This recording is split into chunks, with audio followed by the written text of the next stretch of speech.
Tired of dealing with annoying flies, fruit flies, and gnats in your home? The Zevo Flying Insect Trap is your ultimate solution. Don't wait. Check out the link in the video description now to get your Zevo Flying Insect Trap on Amazon and enjoy a bug-free home today. Standing on the shores of a windswept loch in rural Ireland, Tori Towie closes her eyes and breathes it all in. A gentle drizzle has turned to lashing rain, but nothing can wipe the smile from her face. "It's good to be home," she says. Less than a fortnight ago, Tori feared she might never see Ireland, or her family and friends, again. Working as a flight attendant for Emirates Airlines in Dubai, the 28-year-old had been living what, on the surface at least, looked like every young woman's dream. "I traveled the world and saw so many amazing places, Sri Lanka, South Africa, loads of cities across Europe," she says. "And Dubai is really fun when you get there. It's all yacht parties, ladies' nights, and wealthy people enjoying glitzy lives.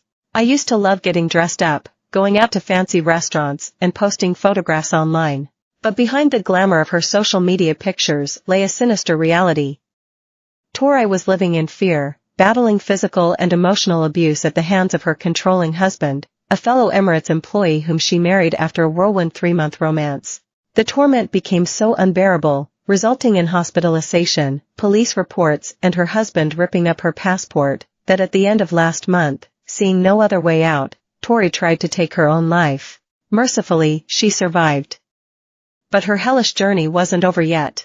For rather than receiving medical help, she found herself thrown in a Dubai jail that was notorious for torture and beatings, and charged with attempted suicide and alcohol consumption, both criminal offenses under the United Arab Emirates' archaic laws.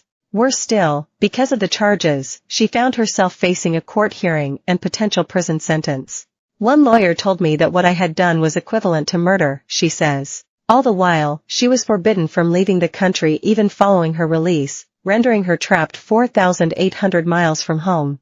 Thanks to a viral campaign on social media, however, led by the London-based legal group detained in Dubai, which escalated her case to the Irish Parliament and made headlines around the world, the criminal charges against Tori were dropped, her travel ban lifted, and last Thursday, she landed on home soil. Sitting in the living room of her mother's home in Boyle, Roscommon, this week, her skin still pale and her eyes dark-rimmed, Tori says none of it feels real.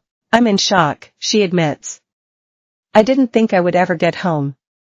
I felt like a criminal, when I'd done nothing wrong except try to survive.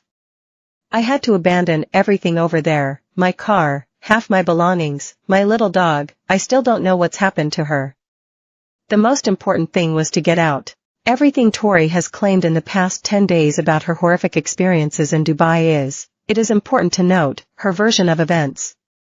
She has never identified the man who allegedly abused her, whose callous behavior drove her to the brink of suicide, and will not name him in this, her first ever newspaper interview. Since she walked out of their shared house earlier this month, she has had no contact with him, and says she no longer has his contact details, nor those of his family. Tori's experience abroad, from the thrill of excitement when she first arrived in April 2023 to the depths of despair in which she left the UAE last week, is a world away from the quiet upbringing she had in the small town of nearby Ballagatareen. Her mother, Caroline, is a social care worker, and her father, John, from whom Caroline is separated, works for the electricity board. She and her older brother Andrew had a modest, happy childhood, but as she got older, Tori longed for something more. After college and a 4-year stint working for Dublin City Council, she sold her car and traveled round Asia. In January 2023, she got a job as a flight attendant with Emirates in Dubai, a country she knew nothing about. "I moved over by myself on April 5, she recalls. "I had 7 weeks of training and then, in June, I started flying. I absolutely loved it." Tori threw herself headlong into her new, exciting life. It wasn't until last December, when she spent Christmas Day on her own, that she recalls feeling lonely for the first time. And that, in a moment of vulnerability, was when she met him. On a night out after a shift on December 27, a coworker introduced her to a free